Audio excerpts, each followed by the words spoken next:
Good morning, people. Good morning from Morocco. It's beautiful here. We need to have a chat. There's something I want to share. I thought actually I'd like to do it whilst walking through the dunes here before it gets too hot for me to do that. And I think this is really a pretty sight anyway. It's beautiful just walking through here. It's peaceful. Right, what it is mental health. That's what I want to share. It's something that, said it now, I've been so scared of sharing this and sort of talking about this, and just fear, fear of being judged, fear of perception. Yeah, all of those fears. And you know what? I'm going to do it. I'm going to put it out there and then take it from there. So essentially, I want to start using this platform after this holiday to start focusing more on mental health. And this is the reason why.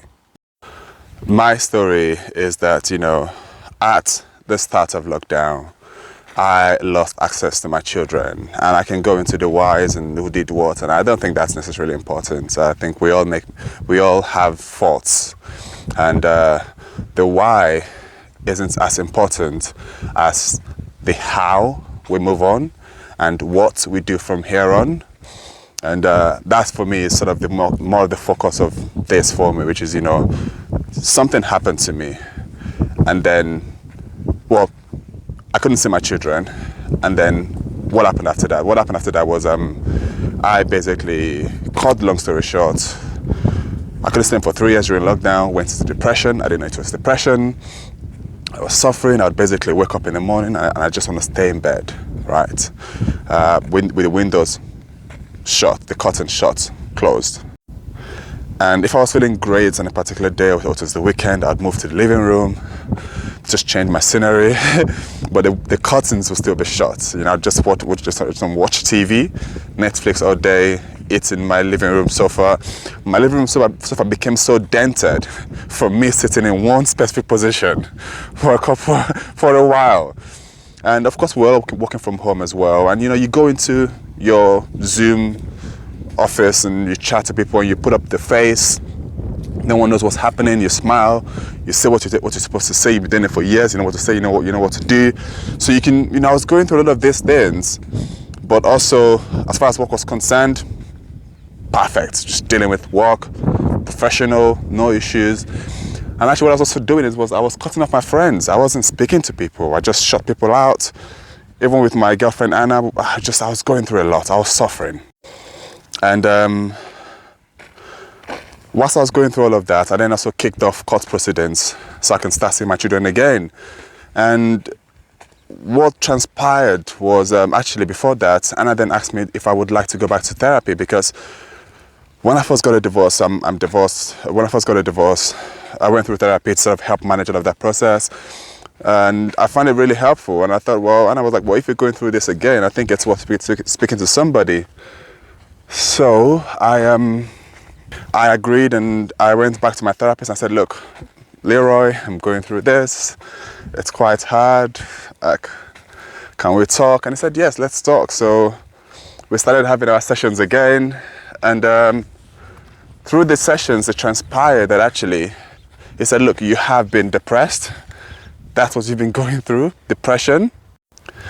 And in addition to that, you also suffer from panic attacks and anxiety attacks, because the panic attack and anxiety one is basically came from the court hearings.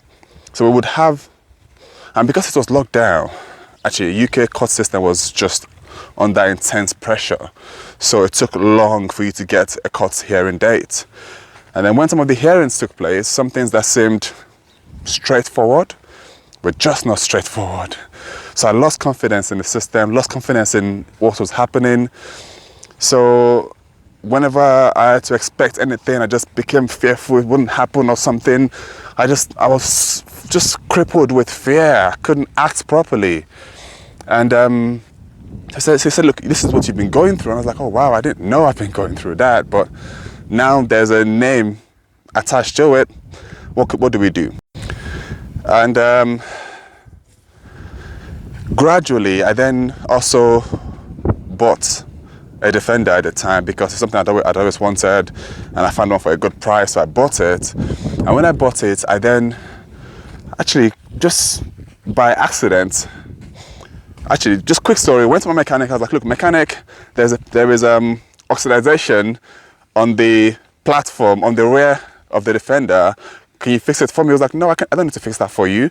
Take off the rubber mat, sand it down, put a primer on, and you should be fine. I was like, is that it? He was like, yeah, that's it. I went home, do what he asked me to do. And I was like, oh, wow, this looks great. I was like, you know what? I'm not going to stop just with priming. I'm going to spray it. So I sprayed it. I was like, oh, wow, this looks nice. And then I started doing it a bit. And I was like, oh my God, I can do all of these things. And I started putting everything on Instagram. And people were like, whoa, this is great. So doing all of those things then helped me to get my head out of me feeling sorry for myself and how life was hard and just helped me to do something more constructive, something that was almost instantaneously rewarding. And that really helped me to begin to rebuild slowly. You know, it's helped me really to just distract myself from my sorrows and everything. And I began to do things that I was like, oh, this is good, this looks better, I'm happy with that. Then at the same time, I worked up the confidence to sign up to the gym again. I spent 2 years trying to go back to the gym, never did. Again, I go back to the gym and then I started exercising, and I realized that whenever I went to the gym, I wake up every morning with anxiety. After the gym, it was gone. And I was like, wow, I'm feeling this. You know, if I go to the gym, say 5 times a week, the following week, I didn't wake up with anxiety. It was just gone. So I felt like whatever it says, I don't know what the medical name is, the endorphins or whatever it is, from the exercises was sort of overpowering the anxiety and like pushing it down. I'm like, oh, this feels good. My head is feeling lighter.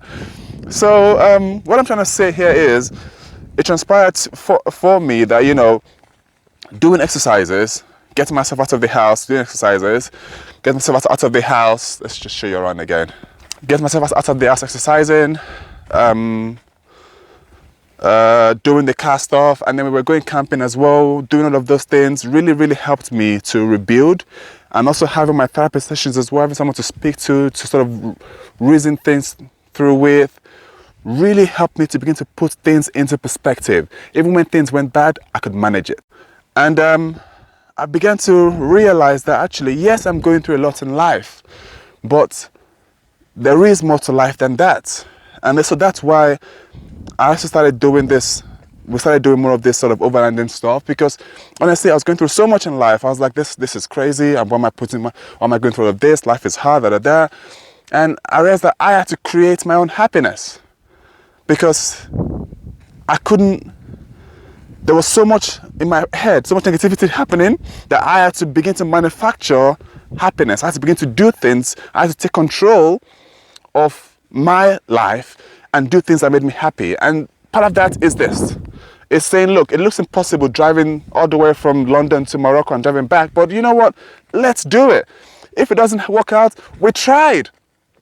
And for me, it's about encouraging people to get out. You don't have to come to Morocco. You don't need a defender. You don't need a defender. You don't need to come out to Morocco. But really, it's about, you know, doing that 2-minute exercise, that 5-minute exercise, leaving home, going out, breathing in fresh air, speaking to people. Honestly, I can't emphasize enough the importance of.